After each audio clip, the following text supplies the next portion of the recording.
Bonsoir tout le monde et je remercie vivement les organisateurs de m'avoir invité avec un accueil ô combien sympathique. Je serai obligé de vous revoir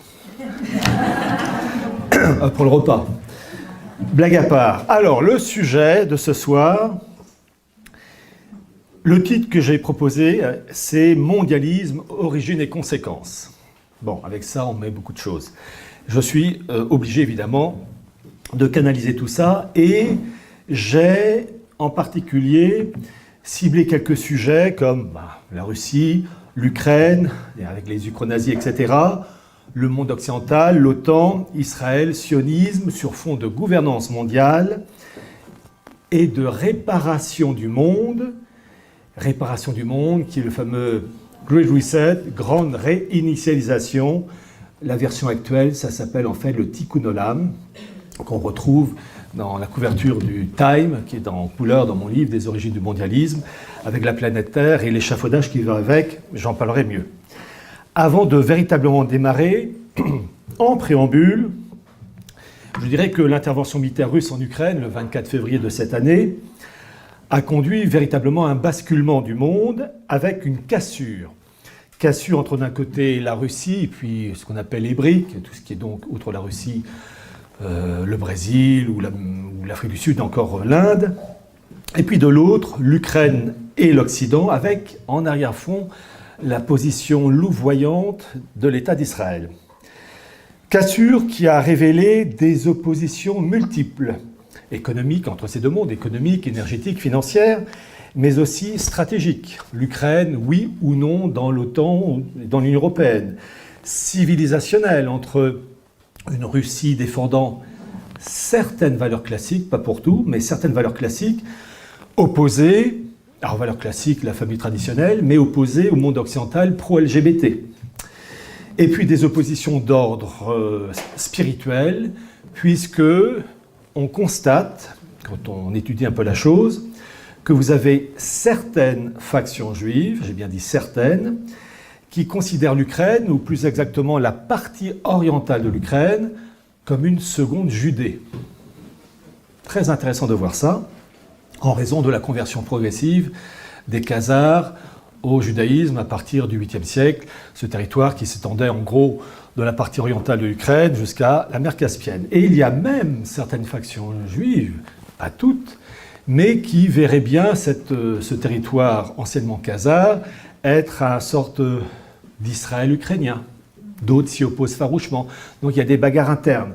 Et ces bagarres internes, dans le monde juif, elles ont toujours existé. Elles sont même épouvantables. Et j'avais déjà constaté cette chose dans un journal israélien qui s'appelle Times of Israel et que j'ai cité plusieurs fois, qui, il y a 8 ans de ça, avril 2014, évoquait les bagarres violentes entre les juifs ukrainiens et les juifs russes. Le titre de l'article était « Les juifs de Russie sont en guerre contre les juifs d'Ukraine ». C'était il y a 8 ans et les choses ne se sont pas améliorées depuis. Donc pour comprendre cette situation dangereuse dans laquelle nous vivons actuellement, il faut impérativement connaître les raisons profondes, les causes. C'est pourquoi je ne vais pas vraiment évoquer, sauf peut-être à la fin si j'ai le temps, un peu la situation actuelle, mais il faut d'abord connaître les origines profondes, les causes profondes. Et je vais donc présenter les grandes lignes, les éléments clés à l'origine de la situation actuelle. Et ces éléments ne sont que finalement que l'aboutissement d'un long processus devant, théoriquement, aboutir à une gouvernance mondiale, à un directoire mondial. Dernier point, la méthode pour traiter le sujet. L'érudition n'est pas un critère de vérité. L'érudition ne sert qu'à rehausser, à affiner une information déjà préétablie. C'est pourquoi la méthode consiste à cerner tous les points clés en évoquant toutes les hypothèses. Et j'ai bien dit toutes, car s'appuyer sur une seule hypothèse, c'est nous conduire à un seul raisonnement. Et malheureusement, certaines personnes qui étudient la Bible hébraïque peuvent avoir uniquement une seule hypothèse en tête et ne pas chercher à voir tous les cas possibles et inimaginables. Par conséquent, on va voir donc tous les cas de figure dans le contexte politique, historique et psychologique d'une époque donnée. Et comme le disait si bien un diplomate français du XVIIIe siècle, le cardinal de Bernis, il faut tout calculer et ne pas tout craindre. Sur ces bonnes paroles, je démarre. Je vais démarrer avec la Bible hébraïque, qui est l'Ancien Testament pour nous les chrétiens. Celle-ci se présente en 3 parties. La Torah, la loi, appelée Pentateuque pour les chrétiens, qui contient donc 5 livres, l'Exode, Genèse, j'aurais dû commencer par Genèse, Exode, Lévitique, Nombre et Deutéronome. Deuxième partie, les prophètes, j'en avais plein, Isaïe, Jérémie, Zacharie, Malachie, Michée et bien d'autres. Et troisième partie, ce qu'on appelle les hagiographes ou autres écrits, Cantique des Cantiques, le livre d'Esther, le livre de Daniel, Esdras et Néhémie, etc. Quand on voit ces textes hébraïques, cette Bible hébraïque, il faut connaître la signification profonde de ces textes. Et là, on voit tous les cas de figure. Vous avez 3 possibilités. Première possibilité, ces textes sont tous d'inspiration divine. Recopiés au fil des siècles, sous l'impulsion de Dieu, ces écrits ont été copiés, recopiés, recopiés par des personnes fidèles à la cause divine et qui ont retranscrit l'histoire d'un peuple choisi, les Hébreux, à partir d'un cadre géographique défini, Égypte, Palestine, Mésopotamie, et ces écrits bibliques ont en vue en tout cas sont favorables, en tout cas encouragent donc, l'élévation du genre humain vers le ciel à partir d'un peuple choisi. Ça, c'est la première hypothèse, et tout ça dans le cadre d'allégories, d'images figuratives, adaptées à un langage de l'époque, c'est-à-dire l'an, en gros, 1000 avant Jésus-Christ, même plus. Deuxième possibilité pour ces textes bibliques, ces textes ne sont en aucun cas d'inspiration divine. Ils sont le fruit d'une imagination époustouflante d'écrivains hors pair, inventant une histoire, tenant en haleine des générations et des générations de lecteurs, où se mêlent religion, messianisme, guerre, vertus religieuses, meurtres, sacrifices humains, partouze sur fond de romans de KPDP à la sauce moyenne-orientale. Troisième possibilité, ces textes bibliques sont le fruit des 2 courants précédents, c'est-à-dire un mélange de textes d'inspiration divine et, sinon, d'ajouts purement humains, d'écrivains en mal de sensations fortes qui ont pimenté ces textes divins de leur ajout personnel. Voilà les 3 possibilités. Vous avez le cadre général. Inspiration divine. Deuxième cas, purement humain. Troisième possibilité, un mélange des 2. Admirez mon œcuménisme. Que dit l'archéologie au sujet de ces textes bibliques? D'abord, d'un point de vue archéologique, nous n'avons aucune trace de l'existence matérielle, si je puis dire, de Moïse, Abraham, Jacob ou encore du roi Salomon. Rien, en tout cas pour le moment. L'expression Yahvé, qui est une expression, donc Dieu, typiquement hébraïque, ne peut pas être prouvée archéologiquement. On n'a jamais pu, et c'est en particulier le très rationaliste et bibliste réputé Thomas Romer, qui en 2014 a été fait docteur honoris causa de l'université sioniste de Tel Aviv, qui lui-même le reconnaît, il n'y a aucune preuve archéologique prouvant que les Hébreux ont piqué cette expression Yahvé à des peuples alentours. Rien. Donc cette expression Yahvé reste une expression typiquement biblique, propre uniquement aux Hébreux. En dehors de cette pauvreté archéologique, on peut malgré tout cerner 3 points, 3 éléments de découverte archéologique qui permettent malgré tout de reconnaître que ces textes bibliques s'appuient sur des choses concrètes. La première, c'est la découverte en 1979, la découverte de Ketef Hinnom, où on a découvert 2 rouleaux d'argent qui datent environ du 7e siècle avant Jésus-Christ et qui sont des formules de bénédiction qu'on trouve dans la Torah, Nombre, chapitre 6, avec en plus l'expression Yahvé. Deuxième preuve archéologique, donc, qu'on trouve dans la Bible hébraïque et prouvée d'un point de vue archéologique, c'est en 1993, la découverte de Tel Dan, où on a trouvé un morceau de basalte. Alors, vu le cadre général, on estime que c'est le 8e, 9e siècle avant Jésus-Christ, où on a la formule maison ou dynastie de David.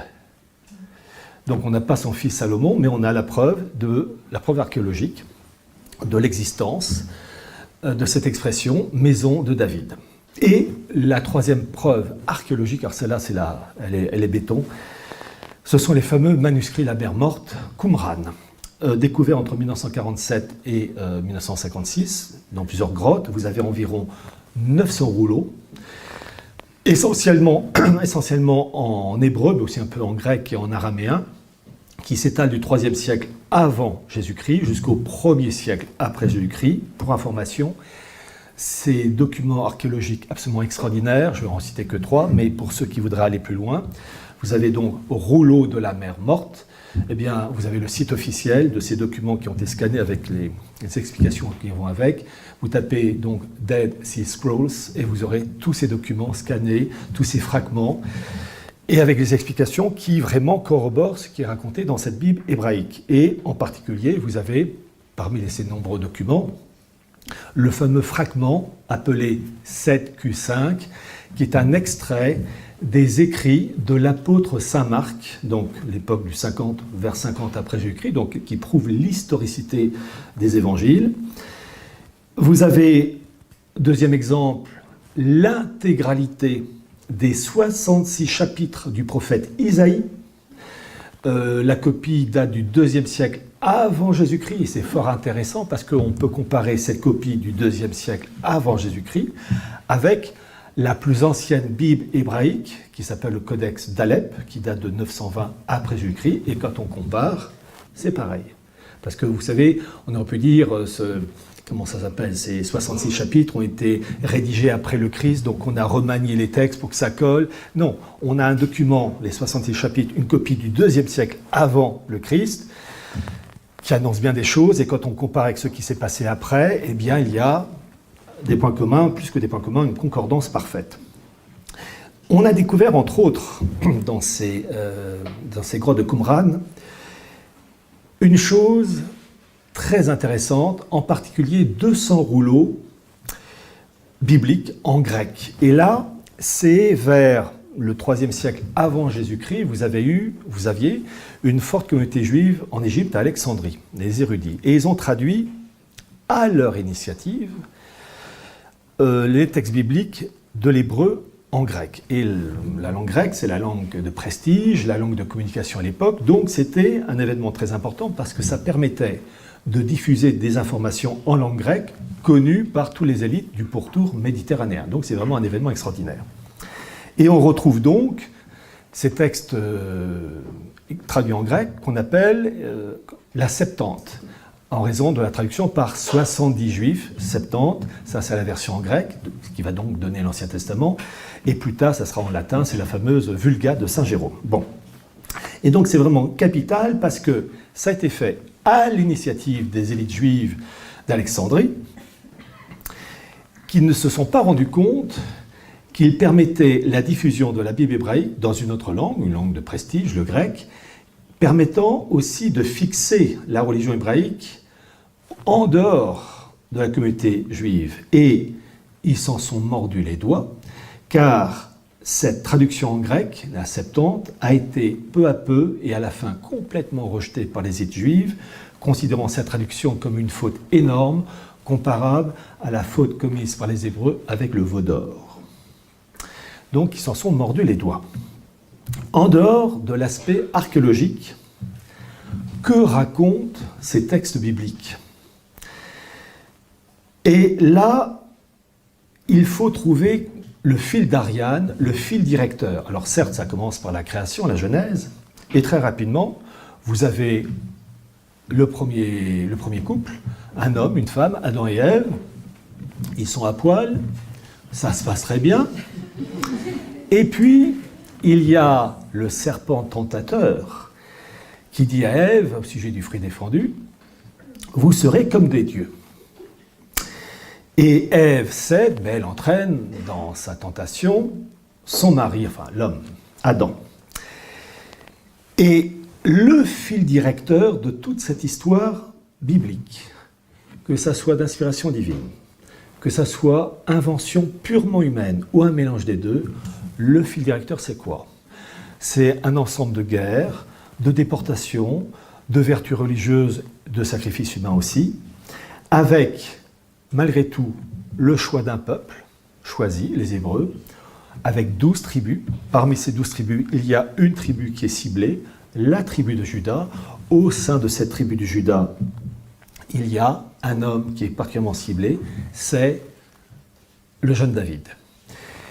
Et il est annoncé qu'il y aura dans cette descendance de David un Messie, un Emmanuel, Dieu avec nous, qui réglera le problème de cette faute, qui d'ailleurs est annoncé dès la Genèse 3,15 dans cette Bible hébraïque, puisqu'il est dit qu'il y aura une femme avec une postérité qui écrasera de son talon le serpent tentateur. C'est l'histoire, qu'elle soit d'inspiration divine, purement humaine ou un mélange des deux, c'est l'histoire de cette Bible hébraïque. Et il est intéressant de voir que c'est annoncé donc dans tous ces textes, avec les écrits par exemple du prophète Isaïe, chapitre 7, qui part du Messie et qui cite le mot, dans la Bible hébraïque, le mot Emmanuel, Dieu avec nous. Et plein, alors je ne vais pas vous donner toutes les citations, mais vous avez de nombreuses citations qui évoquent ce caractère messianique d'un sauveur. Le chapitre 7 du prophète Isaïe, vous avez aussi le chapitre 9, vous avez les psaumes 22 et 89, et vous avez aussi, toujours chez Isaïe, là, le chapitre 53. Une lignée messianique avec, entre autres, l'annonce donc d'un Messie qui naîtra, et ça c'est le prophète Michée, chapitre 5, qui naîtra à Bethléem Ephrata. Bethléem, la maison du pain, Ephrata, le lieu de fécondité. Et tout ça, ça se trouve dans les écrits de Qumran, avant l'arrivée du Christ. C'est pourquoi cette découverte est absolument sensationnelle et que vraiment je vous invite à aller sur leur site, il n'y a qu'à lire. Et il est précisé pour le prophète Michée, qui donc annonce Bethléem Ephrata, il annonce que ce Messie sera et viendra pour la paix. Donc sous-entendu, pas uniquement pour les Juifs, mais pour l'humanité entière. Parce qu'il serait venu que pour les Juifs, ça voulait dire qu'il ne serait pas venu en paix. Parce qu'à ce moment-là, il y aurait une rivalité entre les Juifs privilégiés et les autres humains, noirs, blancs, jaunes, esquimaux, qui eux traitaient en dessous. Alors, récapitulons. Cette Bible hébraïque, 3 interprétations possibles, purement divin, purement humain, troisième possibilité, un mélange des deux. D'un point de vue archéologique, il y a des choses qui manquent. On ne peut pas prouver l'existence d'un point de vue archéologique d'Abraham, de Jacob ou du roi Salomon. Il n'empêche, il y a, grâce à des découvertes, entre Qumran et bien d'autres, des preuves que ce qui est raconté dans la Bible hébraïque s'est bien produit réellement d'un point de vue historique, avec donc ces annonces messianiques. Après ces annonces messianiques dans la Bible, il faut voir le produit final. Le produit final, c'est-à-dire l'arrivée de ce Jésus né à Bethléem. Et là, vous avez 3 réponses possibles. La première réponse, c'est la réponse catholique, qui dit que ce Jésus est le Fils de Dieu incarné, c'est la fameuse union hypostatique, hypostas, substance, vrai homme et vrai Dieu, et que ce Jésus de Bethléem parachève la Bible hébraïque et tout ce qui a été annoncé par le prophète, et donc il parachève la loi de Moïse, il parachève le mosaïsme par sa mort, par sa résurrection, par la création d'une entreprise, l'Église, et une Église qui va influencer des États qui vont se construire à partir de référents catholiques. Et la France, dans cette histoire, est le modèle premier avec le baptême de Clovis et l'évêque Saint-Rémy, qui, pour la petite histoire, se réfère à des passages de la Bible hébraïque, entre autres le psaume 89, pour les devoirs de la nouvelle famille royale à l'égard de la religion catholique et de l'Église, comme l'avait fait le prophète Samuel à l'égard du jeune David, avec la création d'une lignée davidique. Donc ça, c'est la réponse catholique. Deuxième réponse, la réponse juive. Jésus, dans le monde rabbinique, est reconnu d'un point de vue personnage historique, mais en aucun cas comme le Fils de Dieu incarné, en aucun cas comme le Messie annoncé par les prophètes. Bien au contraire, il est absolument rejeté et de la manière la plus brutale possible, puisqu'il est bien précisé dans ses écrits rabbiniques que ce Jésus est un véritable imposteur et qu'il est châtié dans une marmite remplie d'excréments bouillants. Ça, Éric Zemmour ne l'a jamais dit. Troisième réponse possible. Hein, vous voyez, je passe tous les cas de figure. Je ne me focalise pas sur un point. Je vois tous les cas de figure. Troisième possibilité pour ce Jésus, la réponse musulmane. Qu'est-ce qu'ils disent, les musulmans? Eh bien, il y a d'abord une chose qu'il faut préciser. C'est que il y a le mot Messie qui est utilisé par les musulmans au même titre que les catholiques. C'est le même mot, mais avec deux sens radicalement différents. Dans le cas catholique, Jésus est le Messie, fils de Dieu incarné, vrai homme et vrai Dieu, l'union hypostatique. Dans le cas de l'islam, Jésus est un prophète, Messie, mais un prophète, mais uniquement un homme. Ce n'est en aucun cas le fils d'Allah incarné, parce que, je crois que c'est la sourate 112.3, cette sourate dit bien que Dieu n'engendre pas. Donc, vous avez une reconnaissance de Jésus en tant que prophète dans l'islam, et un prophète honoré, respecté, mais en aucun cas le fils de Dieu, le fils d'Allah incarné, vrai homme et vrai Dieu. À cela s'ajoute que dans l'islam, Jésus n'est pas mort, il n'est pas ressuscité, qui reviendra à la fin des temps d'ailleurs pour l'islam. L'islam ne reconnaît pas la Sainte Trinité et n'établit pas de distinction entre le spirituel et le temporel. C'est-à-dire que dans l'islam, le Coran a créé, c'est à la fois une loi, le politique, et le spirituel, à la différence du monde chrétien qui établit, depuis la fameuse phrase du Christ, « Rendez à Dieu ce qu'il y a de Dieu et à César ce qu'il y a de César », établit une distinction. Donc vous avez donc trois réponses possibles. Il y a précision à apporter.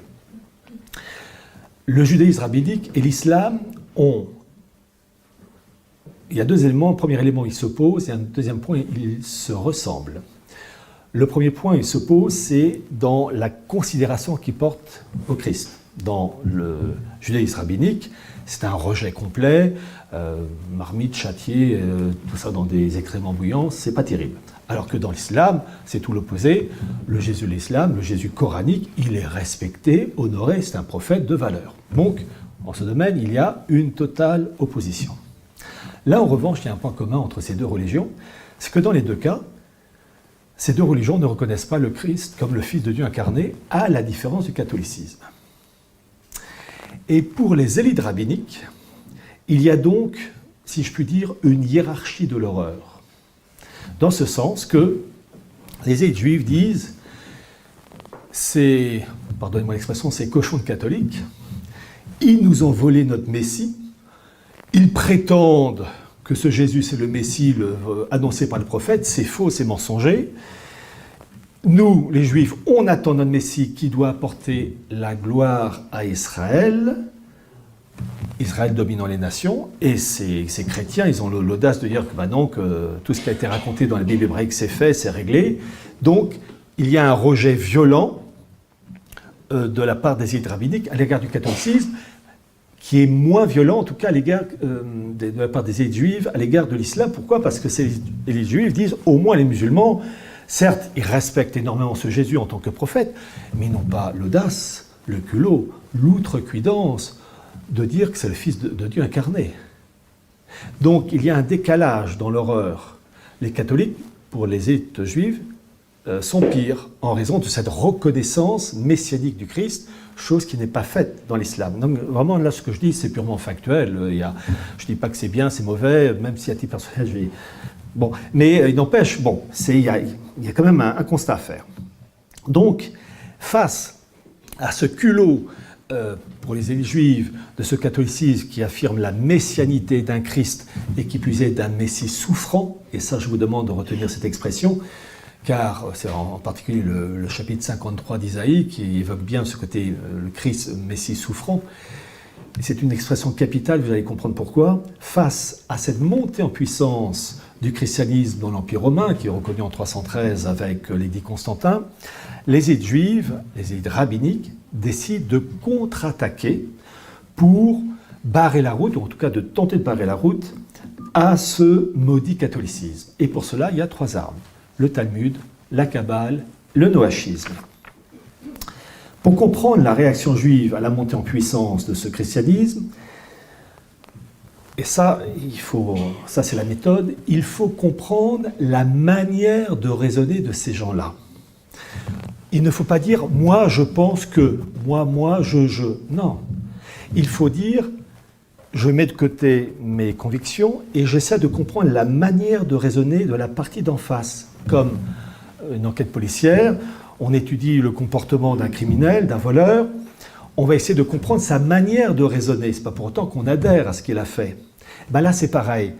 Peu importe vos convictions, je ne connais pas vos idées, peu importe vos convictions, vous devez vous plonger dans la manière de penser de l'autre et de comprendre pourquoi il pense comme ça et ce qui découle de ce raisonnement. Après, à titre personnel, on approuve, on désapprouve, ça c'est personnel, mais on sait comment l'autre raisonne. Donc, ce nouveau judaïsme qui va se créer, il faut le comprendre, et ce judaïsme rabbinique, il faut le comprendre sur un élément clé.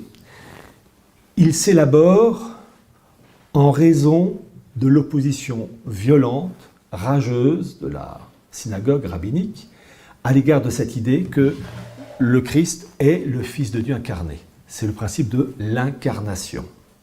Ça, c'est une chose que les élites juives rejettent avec la rage la plus noire.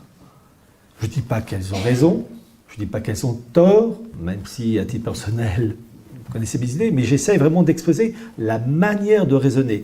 Ces élites juives refusent avec la plus grande des forces cette idée d'incarnation, que ce Dieu s'est incarné en homme et qu'il a été comme nous, il a eu faim, soif, il avait envie de dormir et qu'il était un Dieu incarné.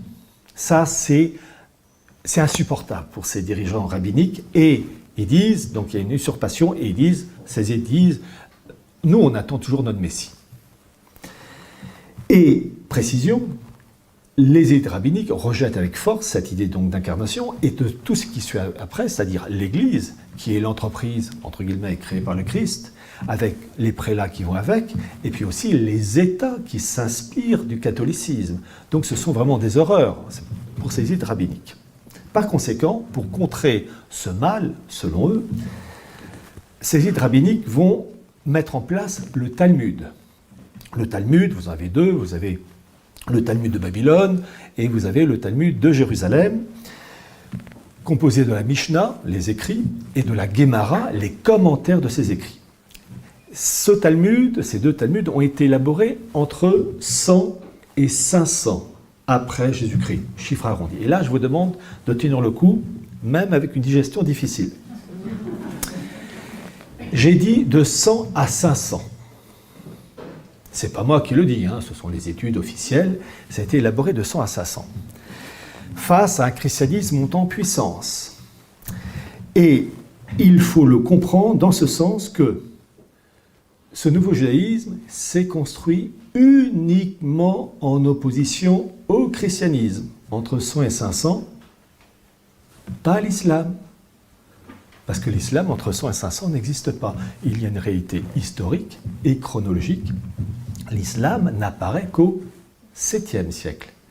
Donc entre 100 et 500, les élites juives n'ont qu'en tête qu'une chose, le christianisme et ce maudit Jésus présenté comme le Fils de Dieu incarné qui parachève, selon les catholiques, ce qui a été raconté par les prophètes Isaïe, Malachie, etc., etc.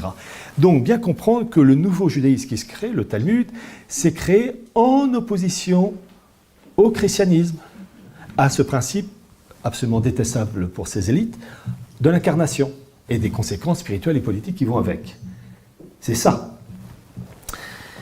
Et donc, c'est un élément clé à connaître. Et le deuxième point qu'il faut connaître aussi pour mieux cerner la politique des élites rabbiniques, c'est la Kabbale. La Kabbale, qu'est-ce que c'est ? c'est l'interprétation ésotérique, donc réservée à une minorité, du judaïsme, avec évocation des esprits, de la magie. Alors certains parlent de la magie noire, magie blanche, tout ça, c'est évocation des esprits. Et magie qui s'appuie entre autres sur une combinaison des 22 lettres de l'alphabet hébreu plus des 10 séphirotes. Je vais vous expliquer ça tout de suite. La séphira, pluriel séphirote. En fait, l'objectif dans la Kabbale, c'est de connaître les messages secrets de Dieu, qui a laissé un message codé. Et par les 22 lettres de l'alphabet hébreu plus les 10 séphirotes, il est en mesure, en jonglant avec des combinaisons de chiffres, de trouver des messages secrets. Alors les séphirotes, c'est quoi? Il y en a 10.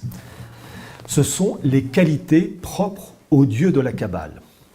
Sagesse, puissance, miséricorde, etc.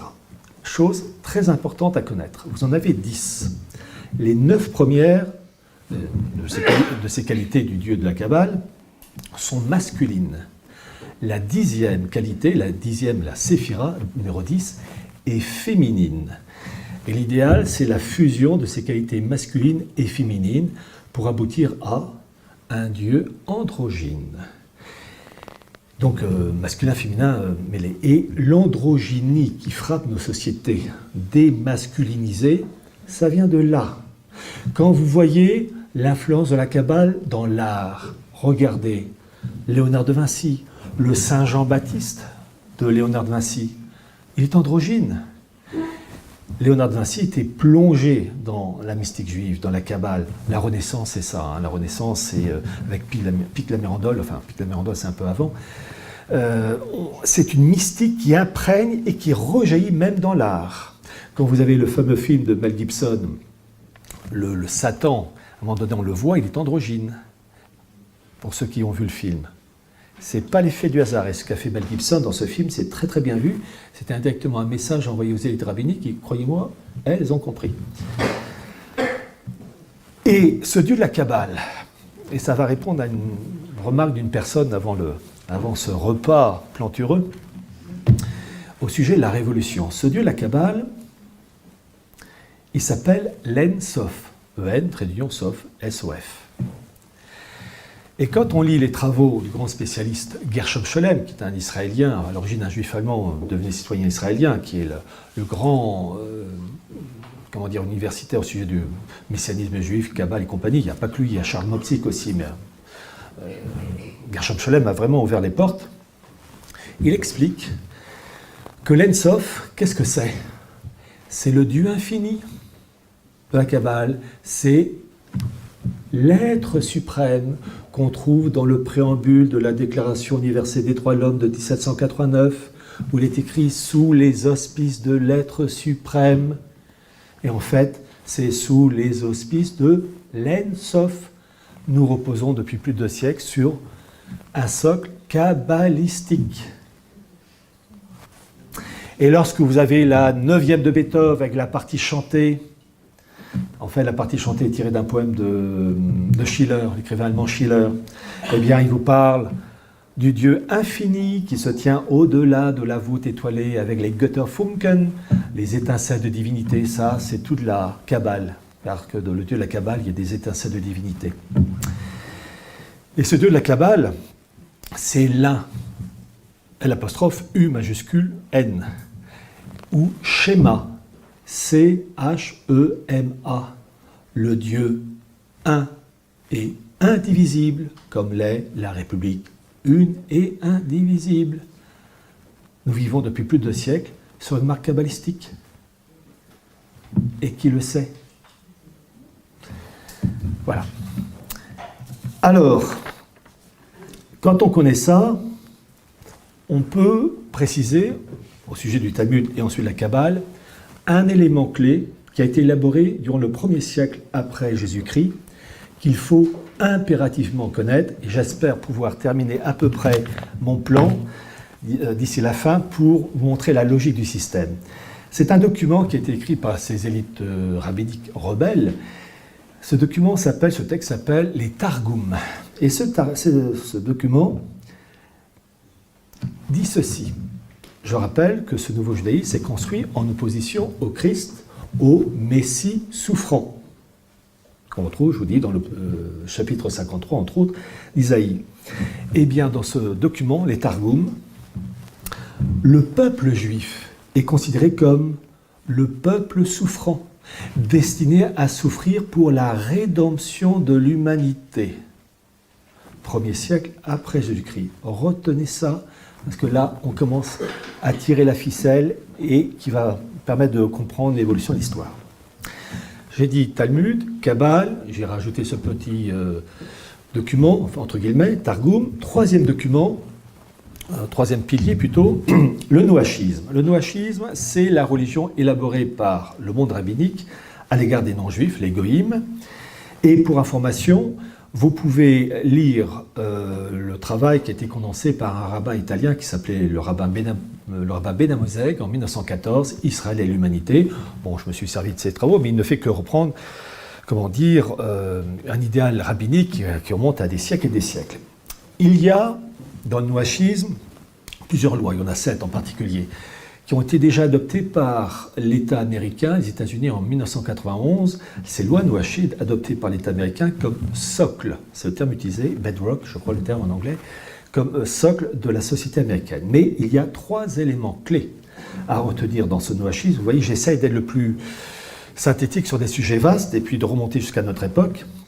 Ces 3 éléments clés sont, pour le noachisme, refus de la Sainte Trinité, le rejet de la divinité du Christ, j'ai parlé de ça, et il est dit que Jésus doit être considéré comme un simple prophète appelé à une auguste mission religieuse. Et 3e point du noachisme, disparition du prêtre, du sacerdoce, puisque le prêtre rappelle par la messe, la confession, etc., le sacrifice du Christ sur la croix, le jeudi saint, etc. Et l'objectif des élites juives, dans le cas du noachisme pour les non-juifs, c'est de faire du peuple juif les prêtres de l'humanité pour encadrer l'humanité non-juive, les goïm. Et je vais vous faire une citation du rabbin Ben Amozeg. Je le cite. « Il s'agit d'accorder à Israël cette place particulière, le complément religieux nécessaire à la constitution de la grande famille humaine. » Je précise que dans leur pensée, il y a une idée de gouvernance mondiale. Et dans ce monde des nations qui constituent une grande famille, Israël apparaît comme le cœur de l'humanité, avec une fonction toute particulière et la glorieuse mission de travailler à l'unité future de tout le genre humain. Mais pour la démonstration que nous poursuivons en ce moment, il suffira d'établir que le judaïsme possède non seulement un culte et une morale qui embrassent toute l'humanité, mais encore une politique universelle. Donc vous voyez, il y a dans ces concepts religieux un impact politique, c'est-à-dire un monde unifié avec un peuple juif, peuple prêtre, faisant l'intermédiaire entre le Dieu un et le reste de l'humanité non juive, réduit au stade de prosélyte de la porte au seuil d'un temple rénové. Et ça va très loin puisque il s'agit, après avoir donc établi ces 3 points, donc Talmud, Kabbale et noachisme, rappeler que ces élites juives vont systématiquement combattre tous les éléments ayant trait au catholicisme et aussi combattre les États qui s'inspirent du catholicisme. Voyez-vous, il y a un constat qu'on peut faire. Toutes les hérésies en Europe, l'arianisme, bogomile, nestorianisme, catharisme et bien d'autres, obéissent toutes à 2 éléments, c'est soit la destruction, soit l'amoindrissement des caractéristiques du catholicisme, c'est-à-dire le Christ, on rejette la Sainte Trinité, le Christ est un simple prophète, destruction du sacerdoce, destruction du culte marial et du culte à l'égard des saints. Et je vais vous citer un cas. Les cathares, ça a touché dans le catharisme, ça a touché le sud de la France. Alors déjà, il faut être curieux, pourquoi le catharisme dans le sud de la France et rien dans le nord? Il faut se poser la question.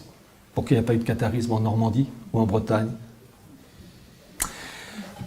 On constate l'effet suivant. Les cathares, rejet de la Sainte Trinité, rejet du Christ, un manichéisme avec un Dieu bon et un Dieu mauvais, le fameux démiurge, avec migration des âmes, ce qu'on appelle le Gilgoul dans la Kabbale. C'est quand même dingue de voir des points communs si forts dans le catharisme. Eh bien, quand on lit Gershom Scholem, on comprend que le siège de la Kabbale au XIIe siècle est en plein pays cathare. Voilà, tout simplement. Cette situation qui consiste à tenter de détruire les traits de la civilisation chrétienne, il va avoir une étape extraordinaire dans l'histoire juive, c'est 1492, avec l'expulsion des Juifs d'Espagne, avec le décret de l'Alhambra d'Isabelle la catholique. C'est un événement colossal pour les Juifs, mais pour nous, et vous allez vite comprendre pourquoi. En effet, ces Juifs sont expulsés d'Espagne, ils vont se répartir sur tout le pourtour méditerranéen, et beaucoup vont s'établir. Alors, aux Pays-Bas, à l'époque ça n'existait pas, c'était un territoire espagnol. Ça allait ensuite devenir les Provinces-Unies. Et vous allez avoir une très grande souffrance de la part de ces Juifs dispersés qui ne comprennent pas cette dispersion, cet exil, cette errance. Et au XVIe siècle, vous allez avoir une réponse apportée par un rabbin. On va appeler cela la réforme lorianique. Ce rabbin s'appelle Isaac Luria, 1534-1572, qui va expliquer pourquoi les Juifs souffrent tant. Il dit que finalement, l'exil des Juifs, cette errance permanente, avec les souffrances qui vont avec, va de pair avec l'exil divin du Dieu de la Kabbale. Le Dieu des Juifs est lui aussi en exil, comme le peuple juif est dispersé en exil, et que leur sort, le sort de ces deux, de ce peuple et de Dieu, sont liés. Et il ajoute, ce rabbin Luria, qui a eu de nombreux disciples, Haïm Vital et bien d'autres, il précise qu'il va falloir réparer le monde. Et cette réparation du monde s'appelle le tikkun olam, c'est-à-dire réparer le monde de toutes ces kélipotes. Littéralement, ça veut dire la cosse, la coquille, mais en fait, kélipote, ça veut dire la souillure. Et les souillures sont catholiques. C'est-à-dire tout ce qui a trait à l'Église ou bien aux États s'inspirant du catholicisme, ce sont des souillures qu'il faut désinfecter. Et quand on aura détruit toutes ces souillures, toutes ces kélipotes, notre Machia, notre Messie, pourra venir et rétablir la gloire d'Israël, faire en sorte que le peuple juif ne soit plus en exil et rétablir la gloire d'antan du peuple d'Israël sur les autres nations. Donc c'est un élément capital à retenir, et le spécialiste israélien Gershom Scholem le dit bien, je le cite, « Le messianisme juif est dans son origine et dans sa nature. On ne saurait jamais assez et insister l'attente de cataclysmes historiques. Il annonce des révolutions, des catastrophes qui doivent se produire lors du passage du temps de l'histoire présente au temps futur messianique. Cette période est regardée dans le judaïsme comme celle des souffrances de l'enfantement du Messie. » Je reprends cette phrase, cette période est regardée dans le judaïsme comme celle des souffrances de l'enfantement du Messie. C'est-à-dire que des guerres, des génocides, des crises économiques, des lois morales renversées, des famines, etc., plus c'est grave, plus cela veut dire que le Messie va arriver. Et il va avoir une poussée en force de cet idéal messianique à partir de cette réforme lorianique, avec deux messianistes. Un au XVIIe siècle, c'est Sabbatai Tzvi, 1626-1678, et le deuxième, Jacob Frank, 1726-1791, qui vont améliorer, si je puis dire, je mets des grosses guillemets, cette pensée lorianique et rabbinique, puisqu'il est dit, ces messianistes avec leurs disciples disent, bon, eh bien, le malheur fait que, guerre, génocide, etc., famine, plus c'est grave, plus le Messie se dépêche pour venir nous sauver. Mais si on mettait un peu d'huile sur le feu, si on accentuait la chose, si on aggravait ces guerres, ces famines, ces génocides, ces crises en tout genre, on accélère l'arrivée de notre Messie et donc de notre délivrance. Ça s'appelle la rédemption par le péché ou le saint péché. Plus c'est tordu, mieux c'est. Et ça va très loin. Car ça passe entre autres par des sacrifices humains. Car des guerres en tout genre, c'est tuer du monde, c'est sacrifier des hommes et des femmes, ou des enfants. Les enfants, c'est encore mieux parce que c'est pur. Donc c'est un sacrifice encore plus délicat. Et quand il s'agit, à notre époque, d'enfants avortés, alors là, c'est sublime pour eux. Et donc, le sacrifice humain fait que on peut accélérer encore plus l'arrivée du Mashiach. Rappelez-vous ce que je vous ai dit, Talmud Kabbal, les Targum, où il est dit que le peuple juif est appelé à souffrir, c'est en opposition au Messie souffrant, pour la rédemption de l'humanité. Je vais vous citer les propos du rabbin Abraham Cohen. Alors, je donne déjà la référence. Abraham Cohen, le Talmud, édition Payot, 1991, page 147-148, au cas où j'aurais inventé. Je cite le rabbin Abraham Cohen, en précisant une chose, que chez les Juifs, ils se considèrent comme un peuple supérieur aux autres peuples, latins, germains, slaves, celtes, esquimaux, noirs, asiatiques, pygmées. Je cite le rabbin Cohen. Rien n'est plus naturel dans une littérature composée par des Juifs, pour des Juifs, que l'exceptionnelle prééminence donnée au peuple d'Israël. En effet, les habitants du monde peuvent être répartis entre Israël et les autres nations prises en bloc. Israël est le peuple élu, dogme capital.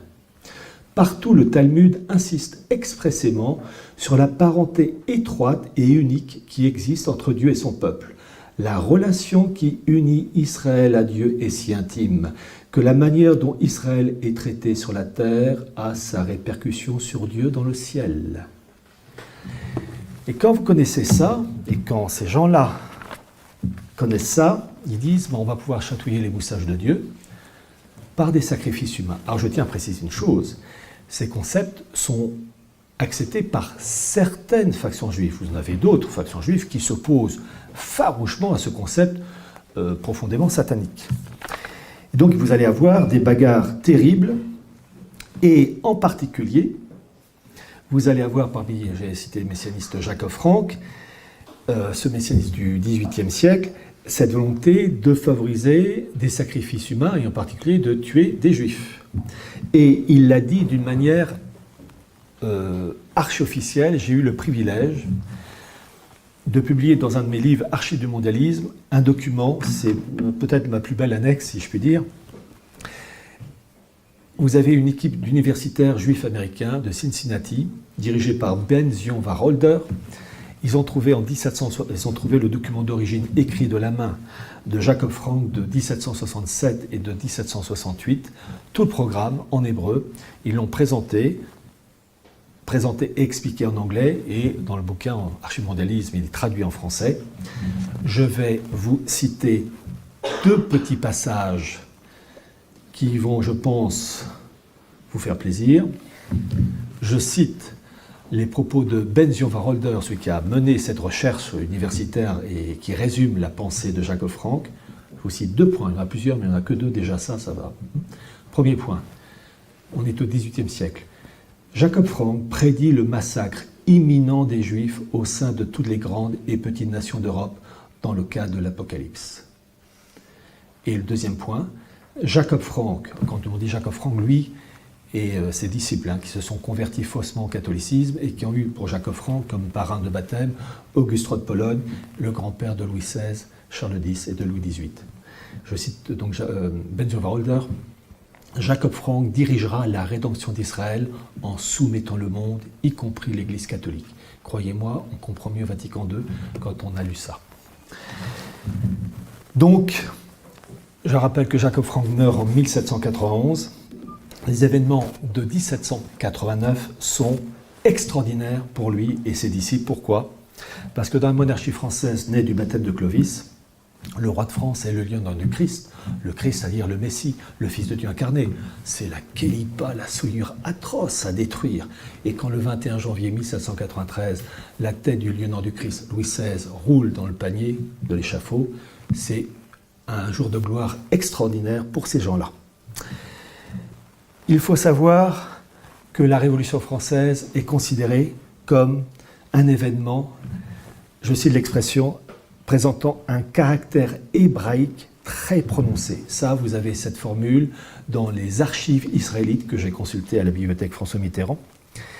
Et donc, on comprend beaucoup mieux ces élites juives qui sont ravis de voir la destruction d'une kelipa suprême, d'une souillure suprême qui disparaît et qui permet la progression de leur idéal. Et c'est si vrai que vous avez un révolutionnaire français, enfin français d'origine allemande, qui s'appelait Klotz, qui a écrit plusieurs livres, 1792 et 1793, et qui n'hésite pas à dire l'importance des élites juives dans la Révolution française. En 1792, ce sont les guerres de la Révolution qui éclatent avec les princes allemands du Saint-Empire romain germanique. Qu'est-ce qu'il dit en 1792 ? Écoutez les propos très profonds de cet homme. Je le cite. « Nous trouverons encore de puissants auxiliaires, de fervents apôtres dans les tribus judaïques, qui regardent la France comme une seconde Palestine. Nos concitoyens circoncis nous bénissent dans toutes les synagogues de la captivité. Le juif, avili dans le monde, est devenu citoyen français, citoyen du monde, par nos décrets philosophiques. » Je rappelle que la Révolution française a donné la nationalité française aux Juifs en septembre 1791. Je vais en parler dans quelques secondes. Cette fraternisation alarme beaucoup les princes allemands, d'autant plus que la guerre ne serait ni commencée ni durée en Allemagne sans l'activité, l'intelligence, l'économie et le numéraire des Juifs. Les magasins, les munitions de toute espèce sont fournis par les capitalistes hébreux et tous les agents subalternes de l'approvisionnement militaire sont de la même nation. Il ne faudra que s'entendre avec nos frères les rabbins pour produire des effets étonnants, miraculeux. Donc vous voyez que l'essence de la Révolution française, quand les archives israélites parlent d'un caractère hébraïque prononcé de ces événements, c'est pas pour faire joli. La Révolution française, avant 1789, il y avait une religion d'État, le catholicisme. Un juif, un musulman, un bouddhiste, un shintoïste ne pouvaient pas devenir français. Septembre 1791, vous avez environ 50 000 juifs qui obtiennent la nationalité française. Et c'est ça qui a ouvert les portes de l'immigration. Pourquoi ? Vous avez un député français de l'époque qui s'appelait Adrien Duport qui a dit qu'après la naturalisation des juifs, je cite de mémoire, les Turcs, les musulmans et autres sectes religieuses pourront jouir des mêmes droits politiques. Car à partir du moment où on accordait la nationalité française aux juifs, on ne pouvait pas la refuser plus tard à des musulmans, à des bouddhistes, à des shintoïstes, etc. Et lorsque Éric Zemmour critique l'invasion migratoire, sans quoi il a raison, il oublie de dire que ce sont ces coreligionnaires, qui il y a plus de 2 siècles de ça, qui ont ouvert les vannes de l'immigration. Eh oui, je rappelle que pour Éric Zemmour, ce sont ses ancêtres qui ont obtenu la nationalité française avec le décret Crémieux, après la guerre de 1870. Mais ce décret Crémieux n'a été possible que par la naturalisation des Juifs, par la Révolution française. Avant, c'était impossible. Pardon ? Oui. Ah oui, pardon, d'accord. Voilà, donc vraiment, cet événement, pour montrer la marque hébraïque très prononcée. Je ne cite pas toutes les citations d'archives israélites sur l'importance de la révolution de 1789. C'est dans le livre pour ceux qui voudront le lire. Alors, après 1789, vous allez avoir en Europe, je me rapproche de notre époque, 2 courants juifs. Le courant juif, le premier, c'est ce qu'on appelle les juifs assimilés. C'est le principe des Lumières juives, la Haskalah, ça a commencé au XVIIIe siècle. Et puis une autre branche, une branche qui va estimer qu'il faut rétablir la gloire d'Israël et de rétablir l'État d'Israël, qui a disparu depuis la destruction du Temple en 70 après Jésus-Christ et troupes de Titus. Et il va y avoir même une 3e branche juive, au XIXe siècle, avec la branche marxiste, avec Trotsky entre autres. Bon. Et dans cette volonté de rétablir l'État d'Israël, vous allez avoir un homme hors norme. On peut ne pas être d'accord avec quelqu'un, mais l'admirer. Et il y a 2 personnages qui sont des ennemis de la France, et de la civilisation française, mais qui sont extraordinaires, c'est le chancelier Bismarck et le fondateur du sionisme, Theodor Herzl. Theodor Herzl, il est hors norme. C'est le fondateur donc, du sionisme, 1860-1904, il est mort à 44 ans, problème cardiaque, enfin officiellement. Il faut toujours se méfier dans ces milieux. Et alors quand même. Bon, allez, d'accord, je relais. Et Theodor Herzl, j'ai eu le privilège d'avoir tous ces carnets complets, 2000 pages, qui ont été pour la première fois présentés dans mon livre Sionisme et mondialisme. Je vous invite vraiment à le lire. Herzl est hors norme, et c'est lui qui va être à l'origine de la création de l'État d'Israël. Nous sommes fin 19e siècle. Nous avons une bagarre à mort entre l'Empire maritime britannique, la City de Londres, et l'Empire terrestre allemand. Et quand on parle de la guerre de 14-18, on parle toujours des rivalités dues à la guerre, par exemple, d'Alsace-Lorraine et compagnie. Certes, tous ces éléments ont joué un rôle. Mais en fait, la guerre, et on le sait grâce aux écrits de Herzl, cette guerre, elle est due à une opposition, à une guerre à mort entre le clan sioniste pro-allemand qui s'opposait au clan sioniste pro-anglais. Et vous allez comprendre pourquoi. Fin 19e siècle, les élites politiques allemandes veulent construire ce qu'on appelle le Bagdad-Bahn. J'aurais eu souvent l'occasion d'en parler. Cette voie ferrée qui partait de Hambourg, traversait l'Allemagne, l'Autriche-Hongrie, la Serbie, qui était le talon d'Achille de l'Allemagne, du projet allemand, et l'Empire ottoman. Et l'Empire ottoman, c'était la Turquie actuelle, plus l'Irak, la Palestine, le Liban, la Syrie et le Koweït. Et une partie de la partie nord, l'Arabie saoudite. Et cette voie ferrée allait jusqu'à l'actuel Koweït. Et c'était là, et c'est là où se trouvent les fameuses réserves de pétrole de Mésopotamie. Et qui plus est, les Allemands voulaient construire une base navale au niveau du Koweït pour aller enquiquiner l'Empire des Indes, l'Empire britannique. Et les Anglais étaient fous, parce qu'ils se rendaient compte que si les Allemands réussissaient à construire cette voie ferrée, qui était un oléoduc sur rail, c'était possible pour eux, pour les Allemands, pour le Deuxième Reich de Guillaume II, de contrôler la production et l'acheminement du pétrole. L'énergie, fin 19e siècle, début 20e, on passe du charbon au pétrole. Et l'Empire britannique, dépendant du pétrole, aurait été en fait dépendant du monde germanique. Et il va y avoir un clan sioniste pro-allemand qui va soutenir cette politique dans l'espoir de créer une Palestine de langue allemande face au clan sioniste City de Londres, qui veut le contrôle de ces territoires, mais sous la direction de Londres, avec une Palestine de langue anglaise. Et dès les années 1900, Theodor Herzl le dit bien, la bagarre va être entre ces deux mondes, et effectivement, c'est ce qui va se passer durant la Première Guerre mondiale. La Première Guerre mondiale, c'est en fait la victoire anglaise, avec en 1917 la reconnaissance par le monde anglais d'un foyer juif en Palestine, sous la direction du gouvernement anglais. Et la défaite allemande en 1918 fait que les Anglais vont pouvoir s'accaparer toutes les zones pétrolières, l'Irak et le Koweït. Et nous, Français, on va avoir des territoires riches en date, le Liban et la Syrie. C'est ça la guerre de 14-18. La guerre de 14-18, c'est en fait une bagarre entre deux clans juifs. Et c'est ce qui se passe actuellement, et je vais y arriver. J'y vais à grande enjambée, parce que fallait pas venir sinon. Hein. Bon. Il faut tenir. Le lendemain de la Première Guerre mondiale, les Allemands sont furieux. Et l'arrivée d'Hitler en 1933 fait qu'il va avoir un événement qui n'est pas connu, qui en tout cas qui est peu connu. Août 1933, les sionistes allemands vont conclure un accord avec le régime nazi, l'accord de la Havara, transfert en hébreu. Que dit cet accord? Alors ça, je peux vous dire le sujet, j'ai eu tous les documents. Ce document, cet accord signé entre nazis et sionistes, dit ceci. Les juifs allemands bénéficient d'un soutien financier d'une formation en agriculture, en tout genre, l'artisanat, et après cette formation, sont envoyés en Palestine.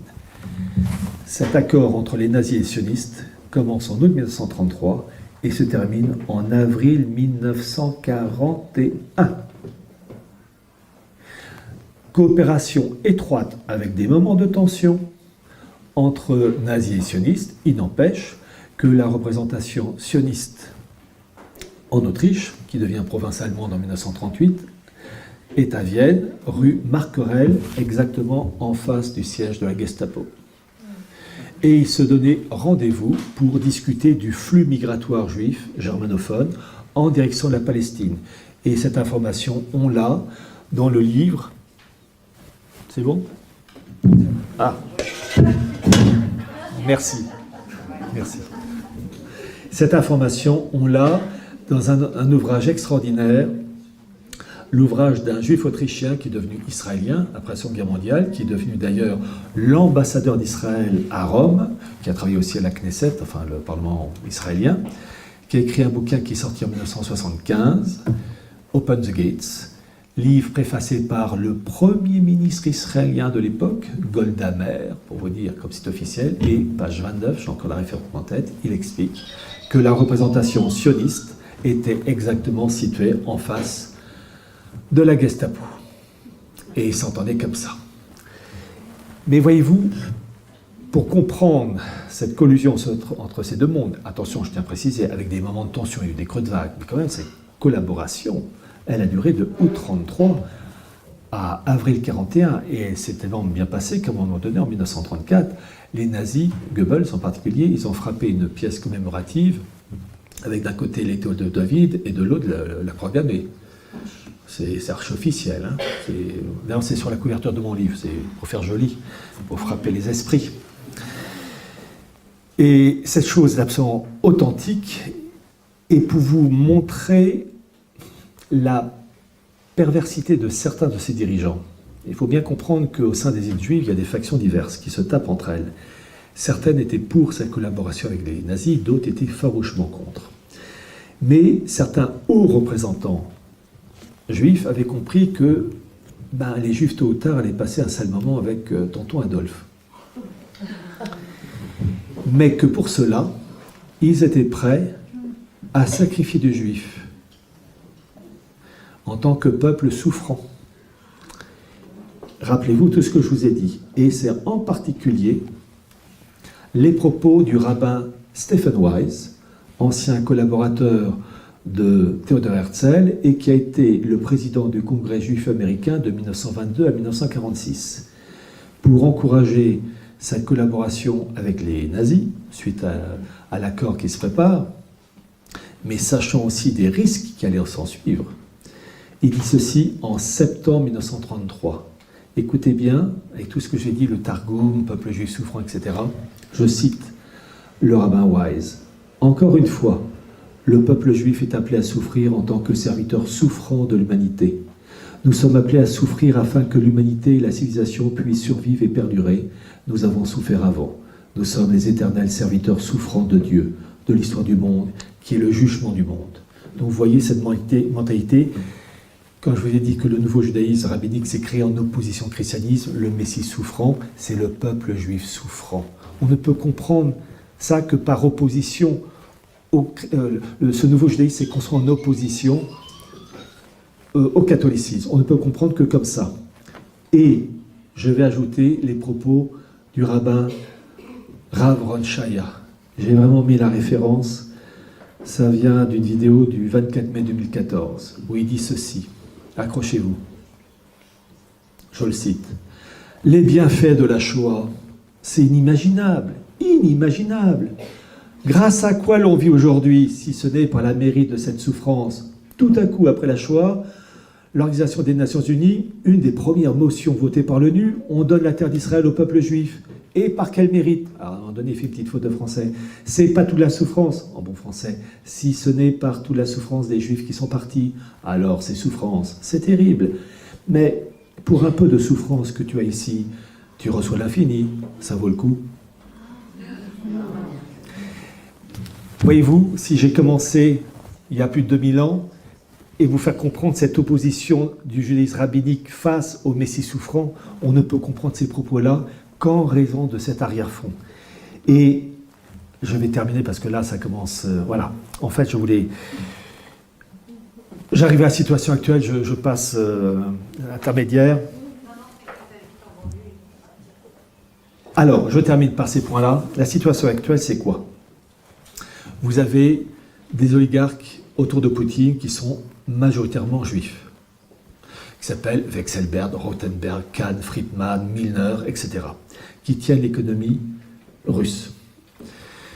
Ces oligarques russes, juifs, s'opposent à leurs coreligionnaires d'Europe occidentale et d'Ukraine en particulier, avec Zelensky.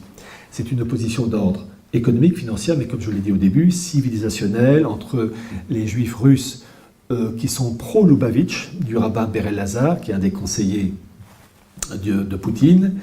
Donc c'est une opposition d'ordre politique, économique, mais aussi spirituel.